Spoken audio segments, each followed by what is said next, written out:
Nerd to the Third Power presents Fools Who Ride.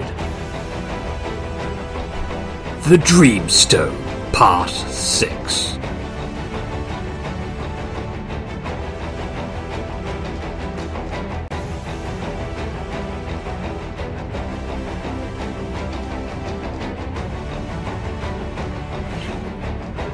Hey guys, what's going on? You are listening to Nerds of the Third Power's Fools Who Ride, the Dreamstone, an actual D&D 5th edition play podcast. I am your game master, and I am way too energetic for this time of day. Mike the Birdman from ThisWeekInGeek.net and TerribleWarriors.com, and we are on our way to a pirate island. That's right, we are setting forth looking for adventure, mayhem, and perhaps a little bit of love. Who knows? We'll see what happens in this hour of the show. But I'm not alone. I'm, of course, joined by my adventuring party, my crew of fools. I am joined in Baltimore with... Dr. Gonzo playing Marcus Hawk, a level 3 human knight. Coming out of Tornado Alley...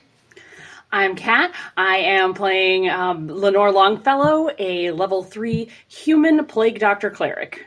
And, of course, coming from the land of fish, chips, cup of tea, and all that other stuff... I'm Sky Blaze, and I'm playing Alisaria Sunshadow, a female high elf paladin. And I'm trying to bring the energy this morning because everybody is just waking up. I am overly caffeinated because this episode is brought to you by G Fuel. It's the thing I drink all the time. You should drink it too. Use code FUYA for 10% off. That's a random plug. You're going to have to deal with it. Ha! Let's go. When we last left our adventurers, they were on the ship, the Wily Depths, heading towards the island where Jaris and his band of thieves, the Thieves Guild, typically likes to party and live where they can pretty much rule without worrying about the Cambridge city guard getting in their way. So, you've all taken a few hours rest, so all spells are restored, hit points, etc., etc. The morning sun is just cresting over the ocean of the Sea of Swords, and it's a very, very pleasant morning. Captain Therra is already on the deck of the ship, quietly having a cup of tea. And is anybody going to go join her? Are you just coming out of your bunks, or what are you going to be doing? I guess I'll join her up on the deck. I want to see if I can't get a look at the island through the binoculars as we approach.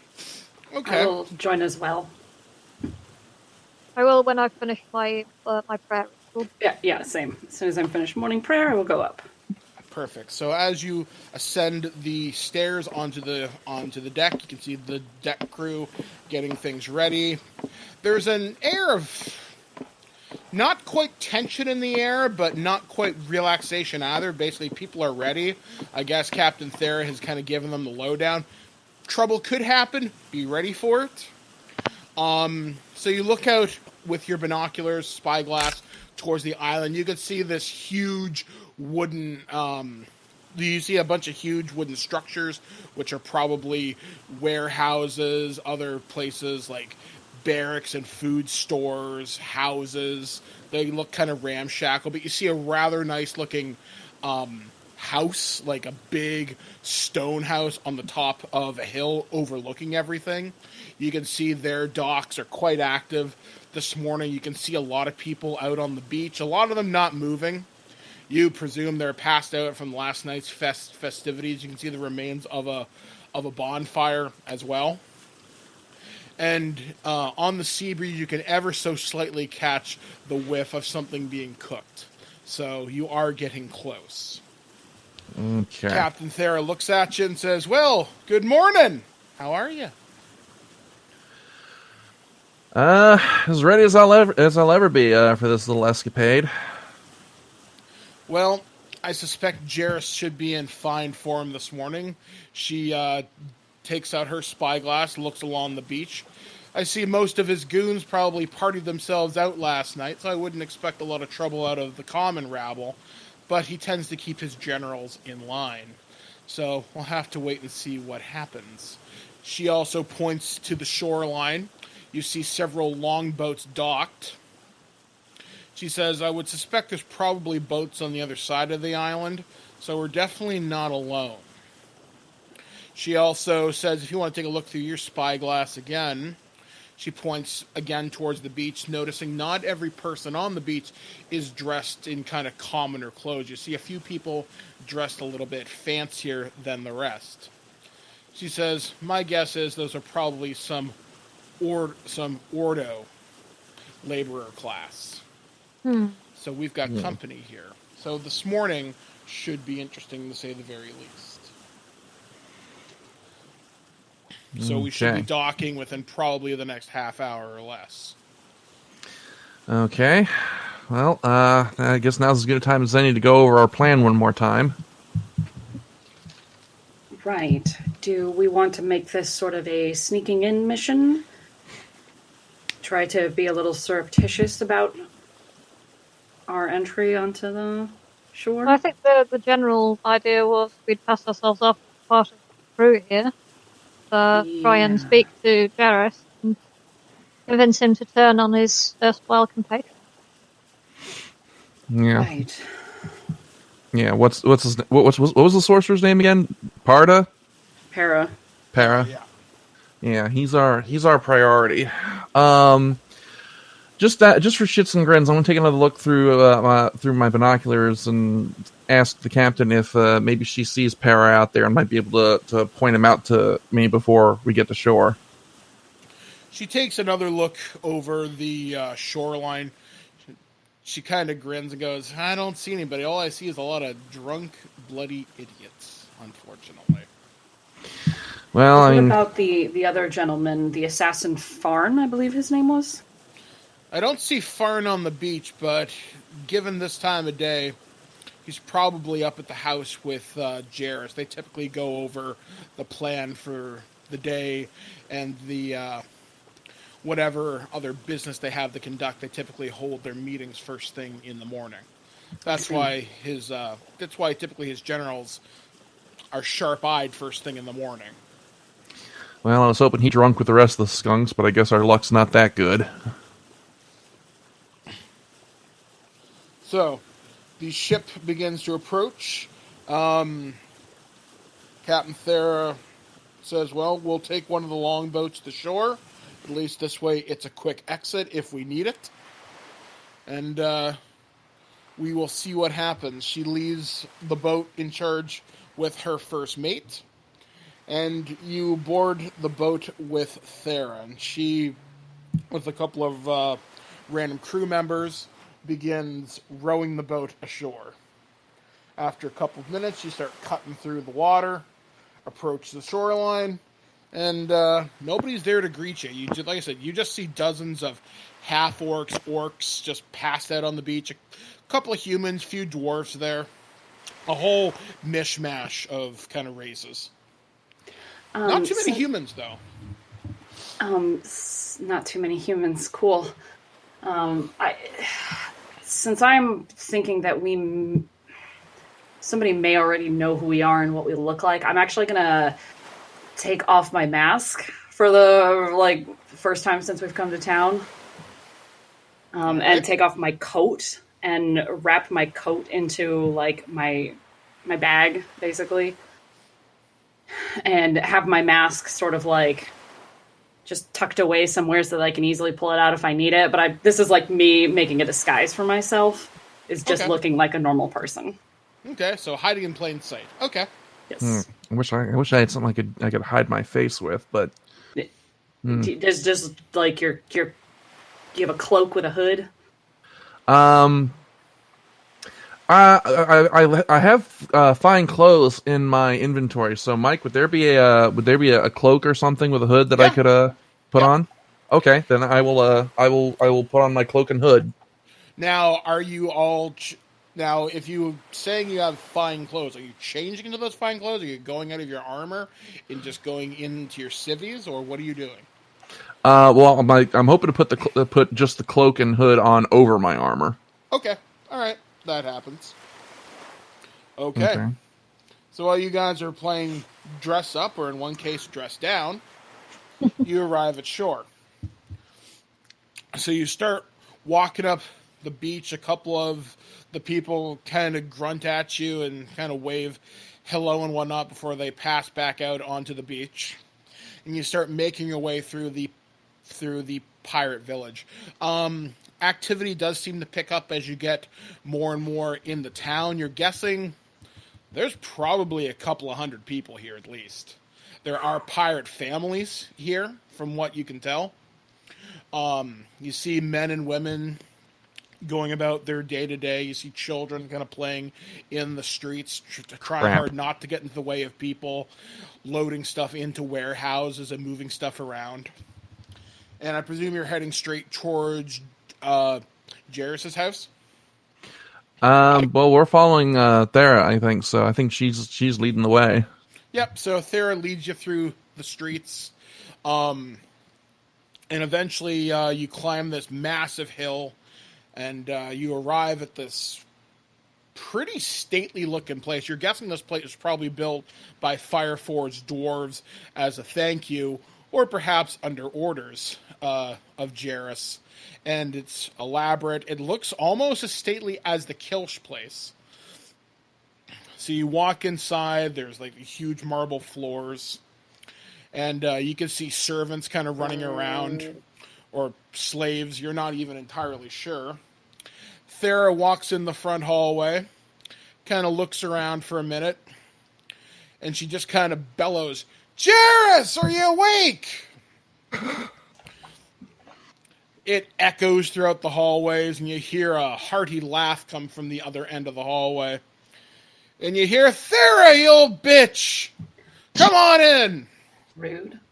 And Therra turns around to you guys, kind of spins on her heel, goes, "Well, I guess he'll see us now."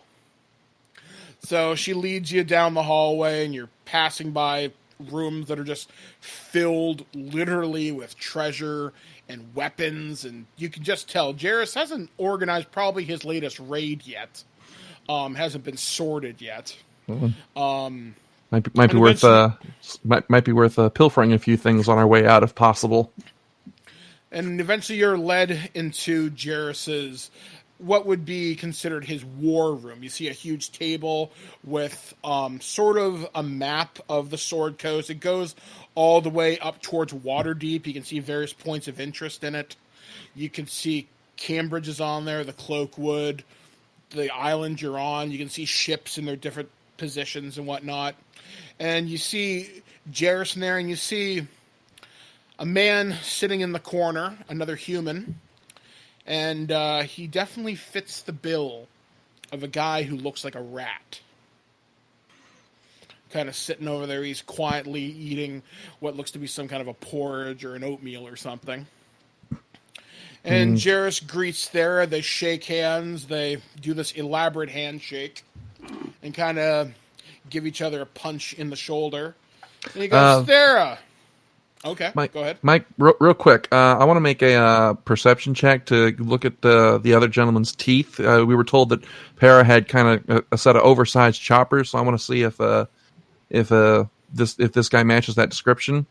Yep. Since he's eating, I guess I should get at least a good look at his front teeth. So, 15. And, Oh wait, it's him.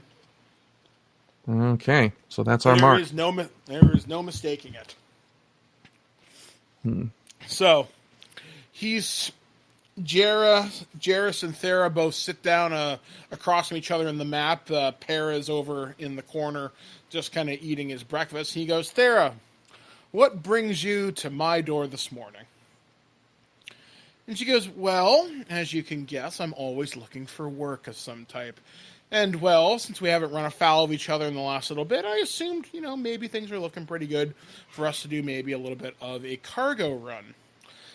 Though I notice you're still keeping shitty company. You and your weaselly friend over there." He kind of sneers at her. "So, I've decided to bring some new associates into the fold. I might be starting a second ship in the next little bit."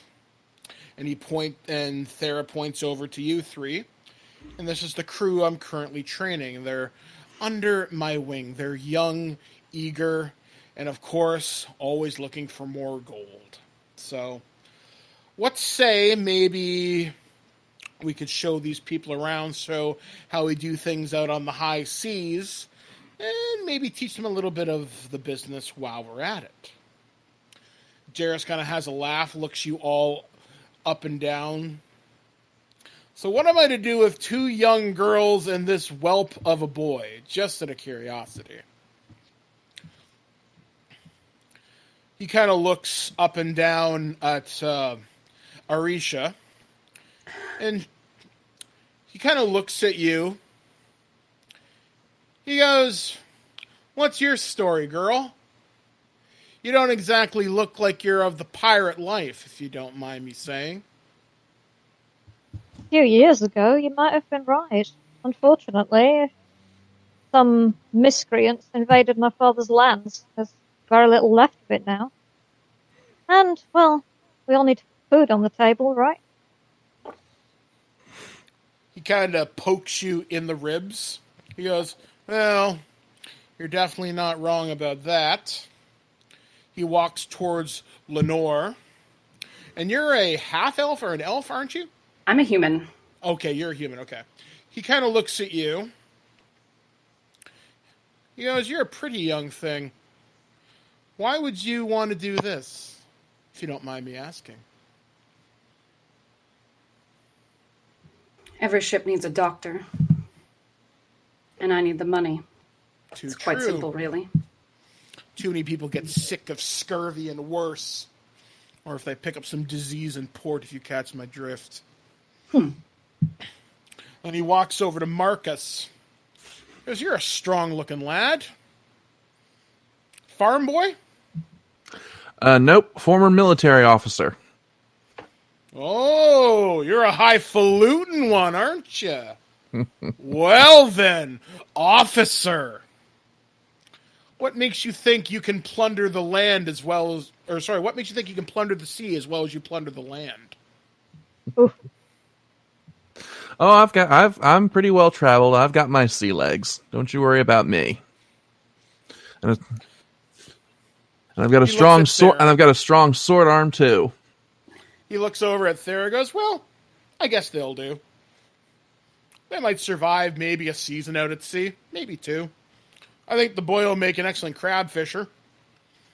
He looks at the 2 girls. "Oh, the one's a doctor. She'll be useful. I don't know so much about the other one. But we'll see.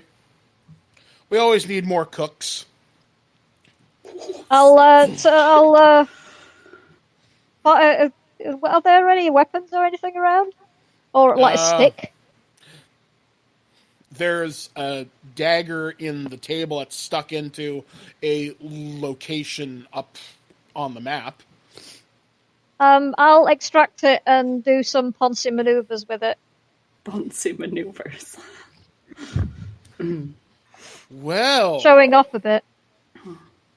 Jaris looks at you, kind of has a smirk, and I imagine you cut a fine onion too. But that is some fancy knife work. I can appreciate that. You might catch a man unaware with that. Good work. I usually So- prefer slightly larger weapons than this. I'll smirk at him. He has a hearty laugh at that, so he sits back down. He goes, "Well, Therra, I'd love to take on your crew right now. In fact, things are going to be changing in the next little bit, you might say, in the city of Grand Ole Cambridge. I'm not sure how much longer the Kilsh family should be in charge of things."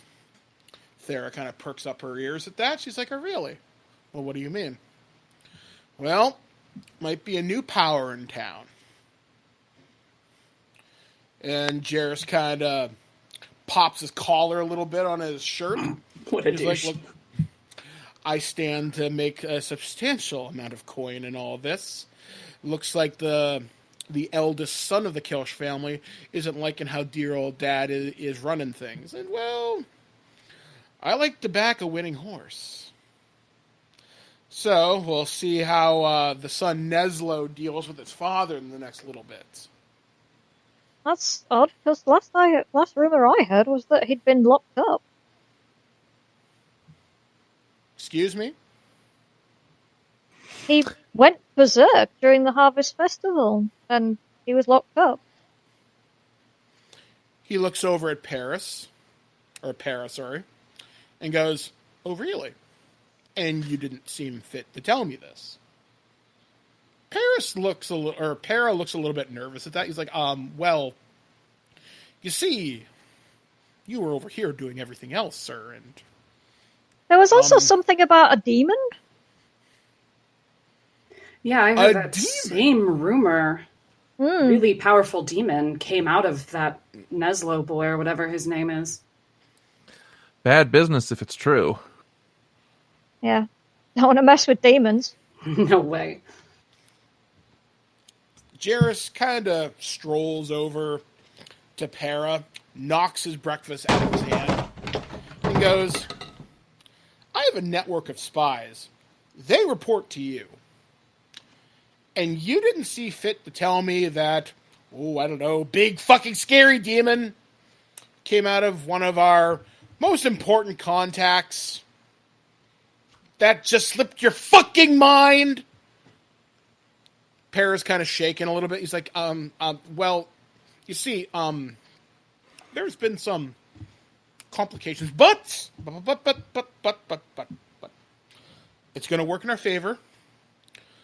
The demon they speak of, you see, he's all in on all this, sir. He wants to see you get Cambridge.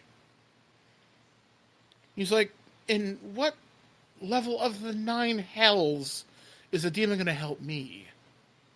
I've got no interest in this. I just want Cambridge. I want to rule the streets without ever laying a finger on them. And you've got me dealing with infernals? Just look, the time for this argument is not now. I will talk to you later. So go get your network of spies out there and find out what the fuck is happening in Cambridge. I want answers. And I want them by dinner time. Otherwise, I'm going to cut you and gut you like a fish on tonight's bonfire on the beach. You get me? Para kind of slinks away out of the room with his back facing the door so he can see Jaris the whole time as he exits the room. Jaris sits back down with Therra and goes, well, that certainly complicates things. Huh. He kind of takes the dagger that you were doing your fancy maneuvers with, picks it up, whips it at a wall. You know how hard it is to find good help these days? On a somewhat related note, Master Jaris, that gentleman that you were just speaking with, he seems somewhat familiar. Might I inquire the gentleman's name? His name is Para. He's my master of spies and one of my more skilled people I have around me. I seem to recall seeing his face on a few wanted posters back on the mainland. It's a sizable reward for his capture, dead or alive. Well, he is extremely useful to me. He does keep me informed of what goes on in Cambridge and does have an ear to the ground in the kingdom of Ordo as well. Seems like he's not been doing a terribly good job of it if he missed rumors like those, though. And involving demons. I can't imagine getting your soul sucked out through your nostrils being good for business. No, believe me, I want to have a word with him, but I also do want to give him a chance to prove himself as well. I'll give him till the end of the day. Beyond that, I'm pretty sure he won't be among the living for too much longer. Maybe I'll animate his corpse and have him bring me breakfast for the next week until it rots away. Jaris. Pardon my asking, but are you a necromancer? Not that that's a deal breaker or anything. Oh, no, but I've got a few. I got a few magic users here among us. In fact, got a lot of magic on the island right now. We got a bunch of Ordo people coming in, picking up their latest. And he stops himself short. He looks over at Therra of willing participants, you might say. Therra kind of looks disgusted at this. And Jaris says, what? They're willing in the fact that they sell themselves to me. The money goes back to their families. They're fully willing participants. They can buy themselves out at a later date, I'm sure.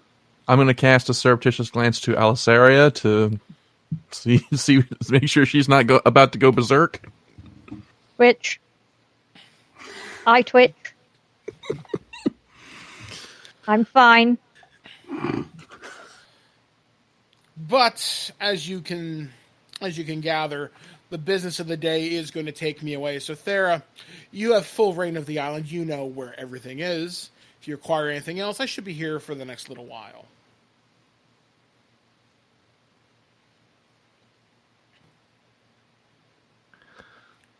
Well, I think he's told us pretty much everything we need to know about his involvement in this. Mm-hmm. He is here purely for the money. Yeah, and the fact that he didn't know about the demon tells me he probably also doesn't know anything about the Dreamstone.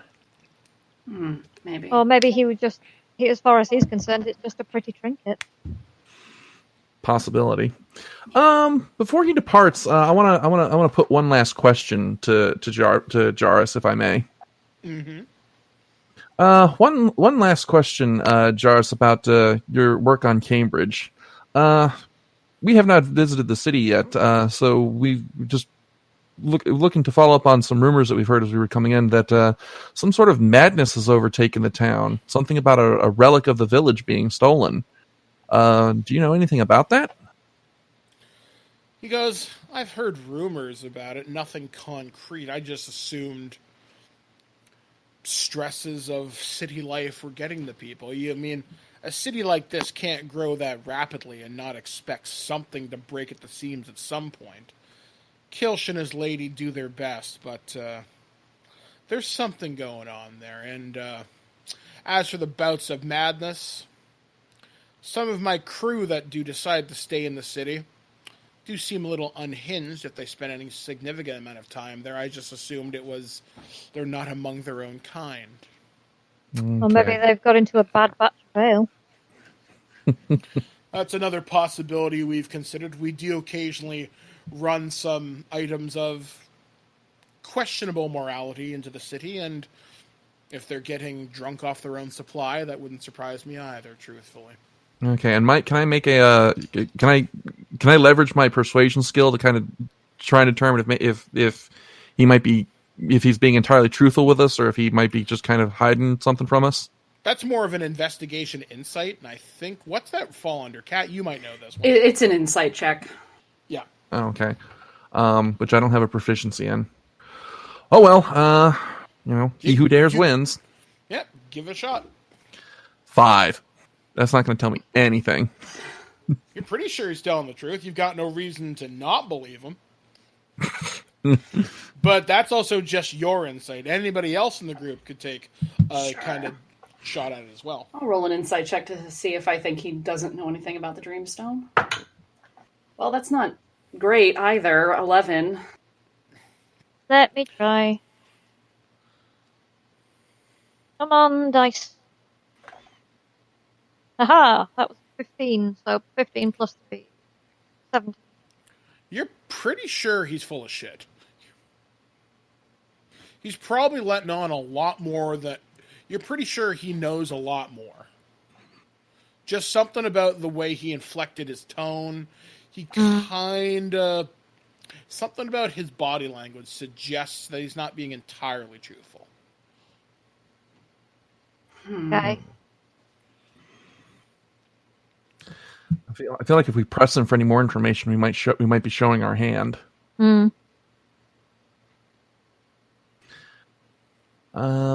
right, might be worth it to just wander around a bit and just try and get a feel for the land, see if we might be able to get Para isolated.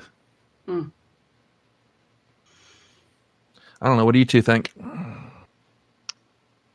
Yeah, I think we'll have a look around, see if we can find the sorcerer and have a quiet word. All right, so Therra leads you back outside of Jaris's room, and you're basically out in the estate. She goes, well, did you find what you were looking for, guys? That man was lying. Oh, he does that quite often, and often well. But yeah, something seemed a little off about Jaris this morning. The sorcerer that was with him. That's the man we're looking for. I've seen him around a few times. I'm not totally familiar with him myself. But if he is with the Ordo people, then my guess is he's on the other side of the island with probably the other longboat, with the other ships. So, if he's headed that way, we might be able to catch him as he's going through the forest. That might be our best bet. Is there a lot of foot traffic through the forest? Chance that we might be spotted or run across? Possibly. There's always going to be somebody moving cargo or moving supplies back and forth. But if you're quick and quiet, you should be able to get them alone. I look at 3 people in heavy armor. Quiet. Yeah. I attempt to look innocent. Perhaps stealth will not be our best option here, but... Is there a time that we know he'll be alone? She kind of throws up her hand and says, well, I don't know the man's schedule, but... Well, everybody has to take a piss sometime. Yeah, camping out the latrines doesn't seem like a very efficient plan. Not a very sanitary plan, I assure you. Well, we could just follow him and watch him. He's bound to be alone at some point. We just gotta find him first. Right. Out of curiosity, how bad off would the city be if Jaris and his men took it?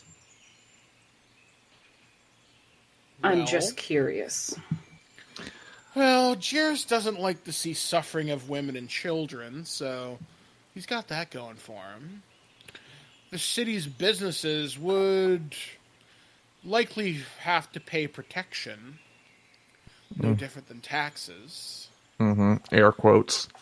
Things on the surface may be okay. Things internally, I'm not so sure about. I spent enough time in Cambridge to know that I probably don't blend. I wouldn't necessarily blend in. Jaris wouldn't be the worst person to be in charge, at least power behind the throne, so to speak, if you kind of catch my meaning. If he were to outright rule the city, then I don't know. His gang is worse than he is. They follow him out of fear. He's more than a capable swordsman, and potentially something else I don't know. I've only seen the man in combat once or twice. So we're looking at a kind of a cut off the head and the body will die situation here? Well, I could see the gangs falling apart themselves quite quickly if they don't kill each other first, yes. All right, so it sounds like taking out Jaris as a secondary objective while we're here. But Para still remains the priority, that and finding the Dreamstone. I don't want to upset the political balance of this city more than we have to. I don't think killing him is really a task we should take upon us. Especially given how outnumbered we are here. Mm-hmm. Yeah, there's no chance we win a fight here. Therra is in disgrace enough that if he should have meet with an unfortunate accident, it probably wouldn't trigger an all-out war. Same can't be said.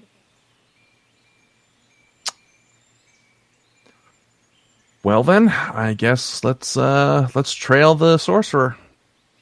Okay, so you exit Jaris's estate and you start walking down the hill towards the pirate village. Everybody give me an investigation roll. Let's see if you can figure out where this guy might go, and I'll roll for Therra as well. Like I said, he's likely headed back towards the ships, but... what was it, investigation? Yes. Therra rolled a 5, so... Okay. That's off intelligence. Okay, so I rolled a 15 with a +2, my intelligence modifier. That's 17. Okay. Anybody get Uh, higher than that? Oh, wait, no. Okay, so all right, quick question about how skill checks work. So, okay, I got my investigation skill, I've got a +2, and then I've got a +2 intelligence modifier. Do I take both of those or just one? Just one. Just the 'Cause investigate. the investigation comes off your intelligence. Okay, all right. Then yeah, 17. Okay. Anybody get higher than that? No. 18. Okay, so between Marcus and Alarisha, Alisari. Alisaria, Alisaria. sorry. I keep wanting to call you alopecia, too. And that's a condition you don't want. No. Alisaria, sorry. So Alisaria and Marcus are able to kind of figure out, well, he's probably going to go back and tell his men, there's trouble, guys. Maybe we should consider getting out of here. So he's likely going to be headed back to wherever the Ordo ships are docked. And Therra tells you, well, if you follow one of the main paths, you should be able to track them through the forest. It is trafficked, but this time of day, it might be fairly light because people are just getting up. So, yeah. So, you start walking towards the path, and you do see a bunch of half-orcs carrying boxes and crates. Some of them are carrying big bunches of banana and barrels of, like, pickled fish and whatnot. All sorts of stuff. And you do see the man you saw in Jaris' house walking with a group of about 3 people who are dressed in these rather elaborate red robes. They seem to be engaged in some kind of an argument. Okay. And it's in a language that none of you speak. Okay. All right. So you guys are following probably about 100 feet back, but you're on an open path. If he turns around, he's going to see you. The walk towards the Ordo ships should take about 20 minutes. And so are aside from the 3 of us and the 3 of them, is there anybody else on the path? You see a few people every couple minutes. They're just kind of loading supplies, but their eyes are straight forward, like they don't even pay you any attention. Yeah, that'll change if swords come out. There's 4 of us. Therra's with us. That's Yeah. right. Oh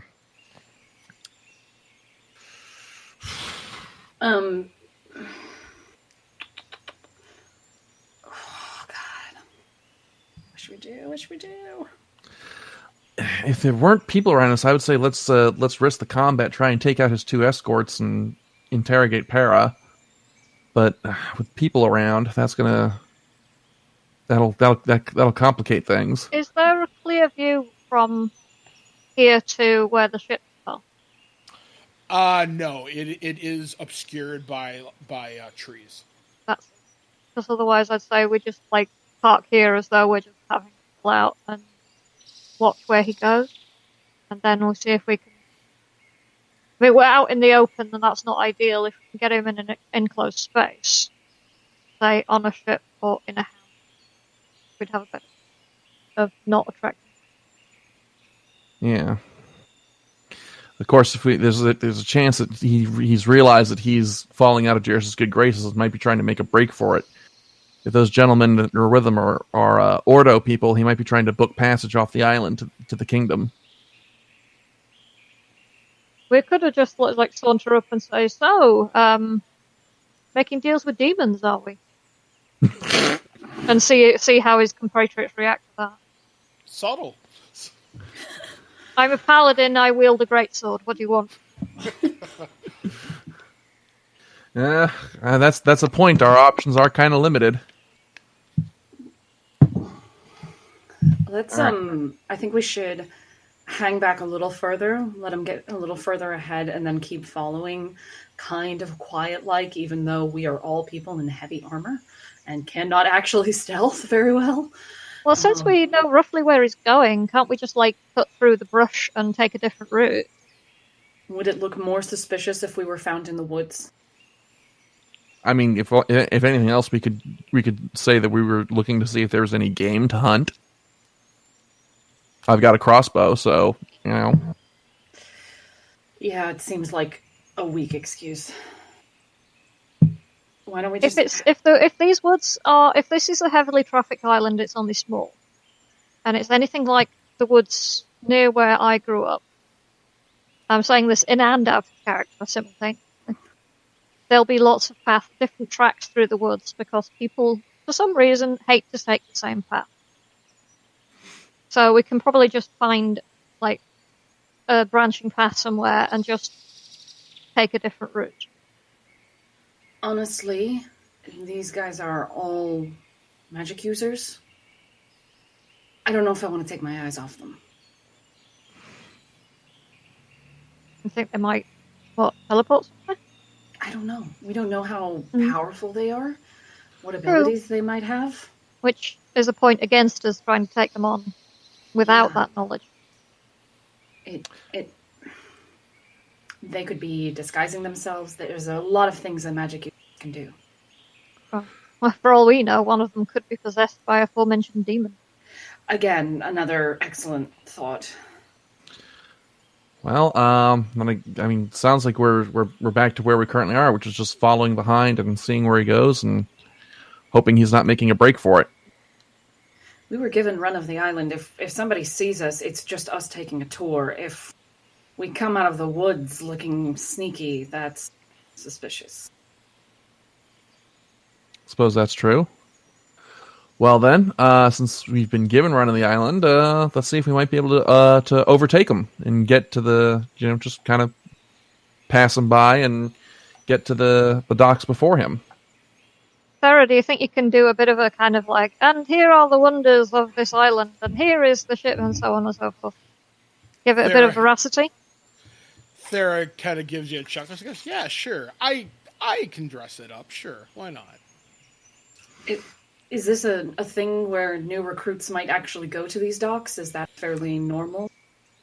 She goes, well, depending on how you arrive in the hold or on the deck, yeah, it's not unusual for new people to say, well, if you don't behave, you're going towards this end of the island and your stay won't be entirely pleasant. There are slave barracks over here.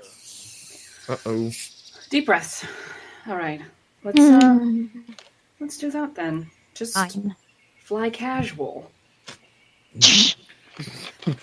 All right, Han Solo. So, as you overtake them, you can hear them still. The argument is kind of quieted down a little bit. Para notices you as you walk past, but Therra's kind of dressing it up as she walks by, like, oh yeah, this is the path where we take the new recruits and show you where you end up. If you don't end up in the stockade, this is where you end up, and usually it's your last stop. I'll do my best to look suitably concerned by this. After about 15 minutes of walking down the pathway, you emerge. You see a couple of dilapidated-looking houses. You can tell they're filled with all sorts of people that aren't necessarily kept in the best condition, but they're unloading the ships for other people to come take gear. You see 3 rather large ships docked there. They look immaculate. They look even better than Therra's ship. They're flying these huge, gigantic red sails, and there are people on the deck dressed very similar to the people that are with Para. I think we found the Ordo ships.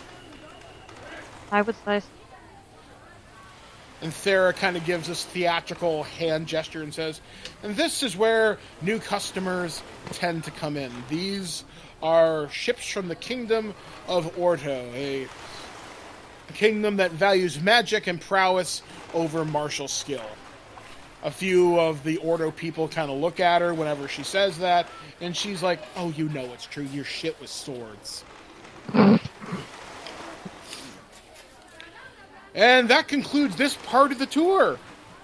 If you want to follow me, we'll go back, get ourselves some grog and some good old grub, and we'll see what else we can get ourselves into trouble. And she goes, I don't know what else you guys want to do. I've kind of run out of ideas.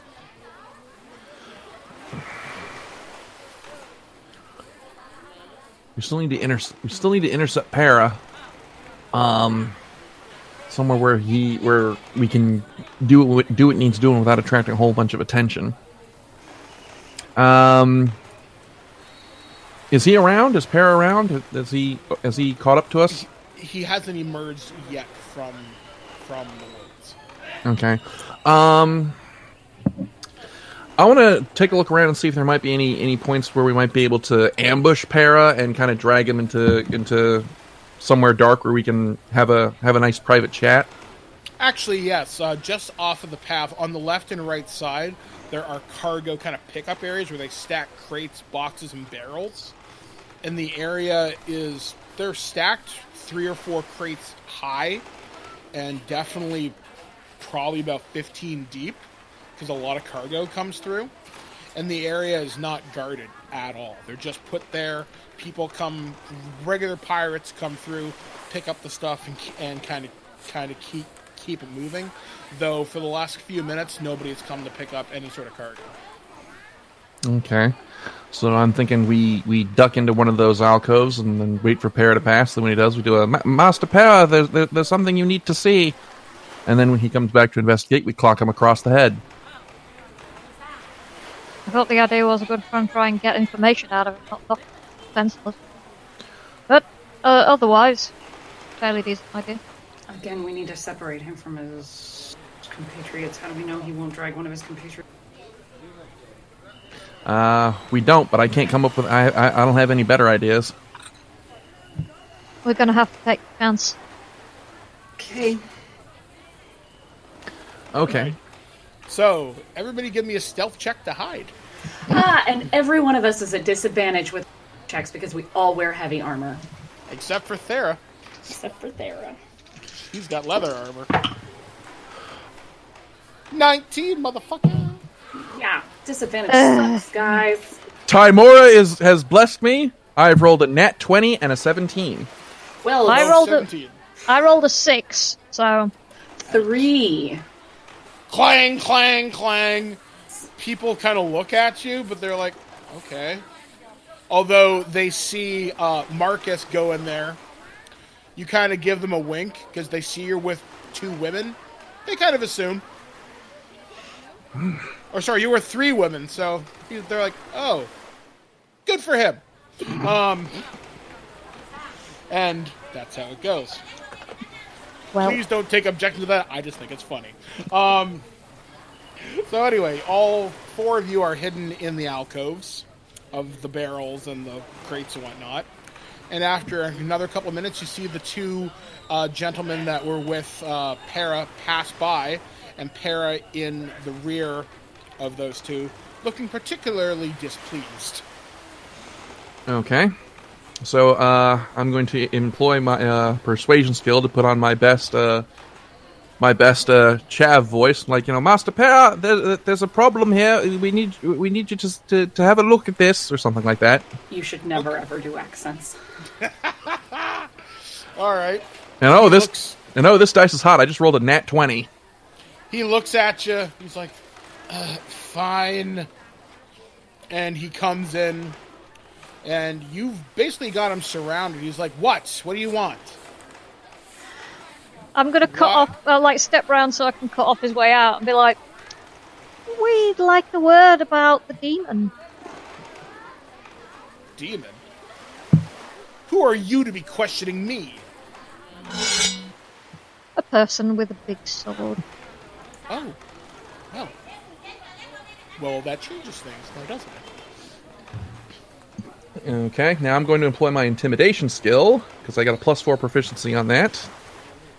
And let him know we know that he's involved with the demon in Cambridge, and we'd like him to tell us about Clovis and the Dreamstone. And it would behoove him to be truthful. Therra kind of draws her longsword. He goes, "Pal, you just fucked up real bad. You better talk to these nice people." Okay, so I rolled a 12 with a +4. That's 16. So Para, his demeanor completely changes from one of anger and aggression to, "Oh God, please don't hurt me." So he puts his back up against the one of the crates. It's like, I'm. Where's Clovis? Let him talk. Look, man.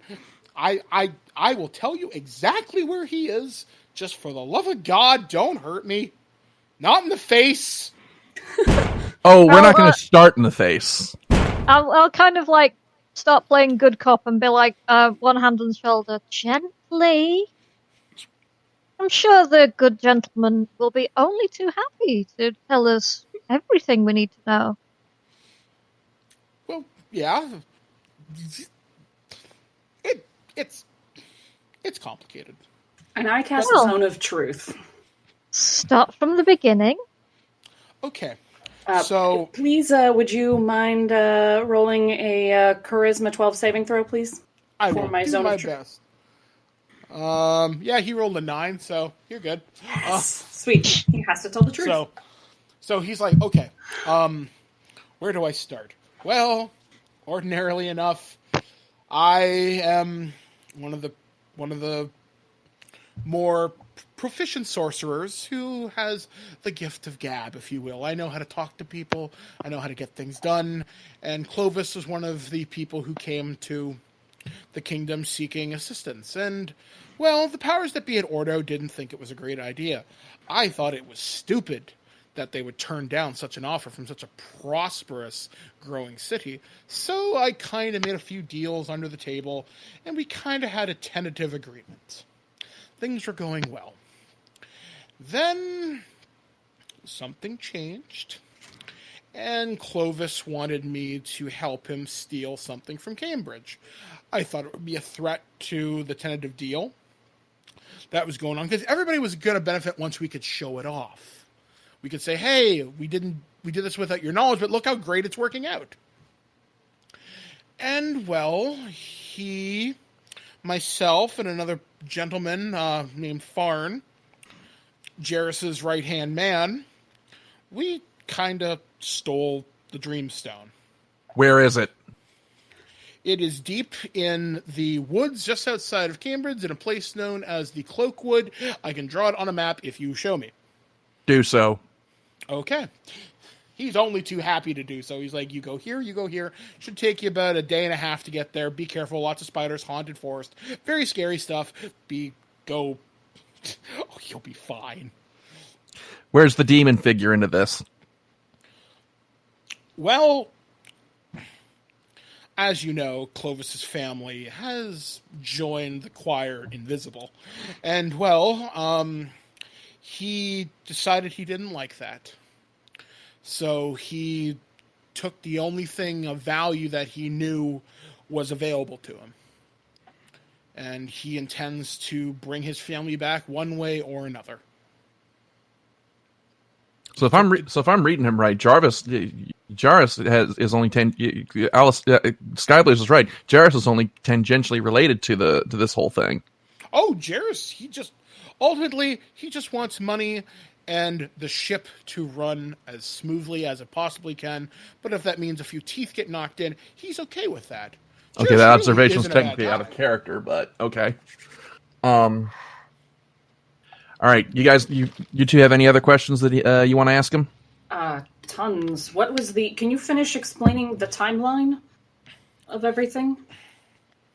Well, Clovis came to visit me about a few months ago in Ordo, and we started talking more and more as Cambridge started asking for more and more assistance, and Ordo kept saying no. This was about 3 or 4 months ago. So I have known Clovis for quite some time. He then came to see me about a month and a half ago when things got a little bit strange. That's after his family was killed. So that's that particular instance. The demon he wanted to contact got started. Well, how do I begin to explain this? Because this is where Clovis needed me in particular. He started asking me to help him confer with these otherworldly beings about about a month and a half ago. Although that wasn't the beginning of the strange goings on in Cambridge. That started 2 months ago. Right about when the ground was broken on the crypt. Other than that, that's about how I recollect things. And you agreed to all of this demon stuff. Why exactly? Well, I was hoping that the Kingdom of Ordo would eventually see the error of their ways. And yes, I know it's a powerful demon lord, but they only have dominion so long as they have a basis of power. That we can yank that away whenever we want. They feed on our fear. They feed on superstition. They feed on basically ignorance. If we're the smartest guys in the room, what have we got to worry about? If you're the smartest throw it guy in back the in the room, hole. if you're the smartest guy in the room, then everybody else is in trouble. I do not deny this. Wait. Yeah, I don't deny this. Okay, so out of character, what do we want to do with this guy? I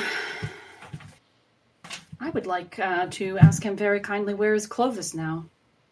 Clovis is likely at the temple in the woods, probably with the other people he's gathered to his cause. And, he's probably trying to raise his family, or has been for at least the last little bit. Yeah, how many followers does he have? Oh, I don't know, probably about 50 or 60, give or take. Oh, Lord. A human God. followers? Well, I'm pretty sure most of them are dead. Okay, yeah, sure, dead.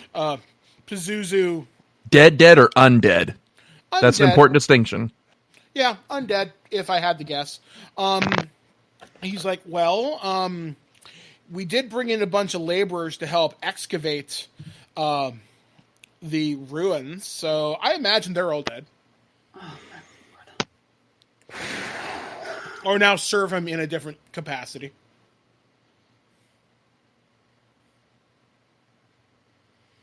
So Paris, once again, kind of looks around. He still looks kind of... He's panicked, a little bit scared. His demeanor's calm, though. What's going to happen to you after you've told us all of this? Oh, he'll likely hunt me down and kill me in my sleep. One of the things Pazuzu can do is drive people mad in their dreams, or find another avatar in which to kill me. So I'm going to likely be dead by the end of the day. All right. So if we can get you, I suppose getting far away from here wouldn't really help you very much. Well, the sphere of influence he currently has is rather small, particularly Cambridge and the surrounding area. If I can get out to sea, I should be fine. In that case, you have a head start. I'd suggest you start running. I don't know. Do we really want to do that? This guy is working with the slave trade here, supplying slaves to Clovis for ritualistic purposes. Yes, but he's also been helpful. Well, I will leave that to your judgment then. The Sounds gods like... will judge it. Well, I'm sure the gods will judge him. In due time. All right, you heard her. Get out of here. He's like, very well. Wait. Before anybody leaves, I just want to make it clear, if you tell Pazuzu or any other person that we've talked to you, you will die. Do you understand that? Yeah, that's the most likely outcome, but maybe I could trade your lives for my own. You think that's going to go well for you? It will not. You're more than probably right. Okay, Mike, just real quick, I want to kind of just cast a quick look around at some of the crates, see if there might be a big heavy one that we might be able to knock him out and hide him in. Oh, yeah. Okay. Understand that if you try to knock him out, this will incur a fight. Like, you can't just, like, whack him in the back of the head. You actually have to render him unconscious. Mm-hmm. So that would be us rolling initiative. 3 against 1. Do we want to risk it? I don't want to get into a fight right now. No, I think we should just let him run as far as he can, as fast as he can, see if he can escape. I doubt he will, to be perfectly honest, but I'll give him a sporting chance. We can just ask him. He's got the zone of truth up for a few more minutes. Ask him, what are you going to do if we let you go? Run far. Run as far away as I can. Maybe go back to Ordo, and going to kind of pretend this never happened and try to kill anybody that might be able to pin this on me. So, presumably, if you adventurers kill Clovis, there's nothing leading back to me. And Jaris, as far as he knows, I just went home again. Right. And what is Ordo going to do after this? I'm kind of concerned about the politics here now. Well, if nobody finds out I was selling magical talent to Cambridge, nothing. If they find out I was selling magical Cambridge to talent to Cambridge, I would presume there'll probably be at least a sizable force sent to Cambridge to take back whatever they can, maybe sack the city. Though I don't think they're going to do a whole lot because our army's rather pathetic. Like I said, we're not known for martial skill, but we've got a lot of magic. You have the gift of the gab. You should really work on your people a little bit more and convincing them that war is not really an option for you guys in Cambridge. But other than that, as long as you're not going to go to war right now, I don't see why we should have to kill him. Me neither. I don't like the Seems a idea. bit of a waste. To be honest, it seems like a waste of time. Yeah, I don't know. I don't like letting him loose on the chance that he might run back to his masters and cause us problems down the line. But the possibility of war between Ordo and Cambridge right now is a secondary concern to getting the Dreamstone and stopping the demon. So, all right, I'm outvoted. Let's let him go. He's like, and thank you so much. And he immediately books it into a full run towards one of the ships. You can hear him shouting, all right, anchor up, let's go! Everybody's just kind of looking at him like, okay.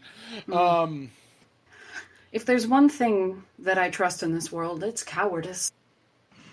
Quite so. Yeah, but he's got the right idea. We should probably anchors away as soon as possible back to the mainland before Jarvis realizes something's gone awry and we have more of a fight on our hands than we're already in store for. Therra goes, this is probably a good idea. I don't think you can probably get too much more out of them here. No. I'm bummed that we can't help the slaves, but we can't take much more on our plate right now, and nothing says we can't come back later. Quite so. Hopefully with a fighting force at our backs. I have every intention of solving the immediate crisis and then coming back for a second go. That's why I think this whole relationship with Ordo needs to resolve itself. I think that would help the slave trade a little bit, but that's next week's problem. Yes, problem for Defense future first. us. Mm-hmm. All right, cool. All right, guys, so this has been this hour of Nerd the Third Powers, Fools Who Ride the Dreamstone. What will happen next as Captain Therra and her, newly found crewmates decide to get off the island and go hunting Clovis in a temple held deep within the Cloaked Wood? I guess we'll find out what happens next here. So for this edition, I've been joined with the guy in Baltimore, Dr. Gonzo, Tornado Alley, The cat. Big Ben. Sky Blaze. That's right, guys. So we'll catch you again right here on Nerd the Third Powers, the Dreamstone, otherwise known as Fools Who Ride. I fucked that up. It's okay. I rolled a nat one.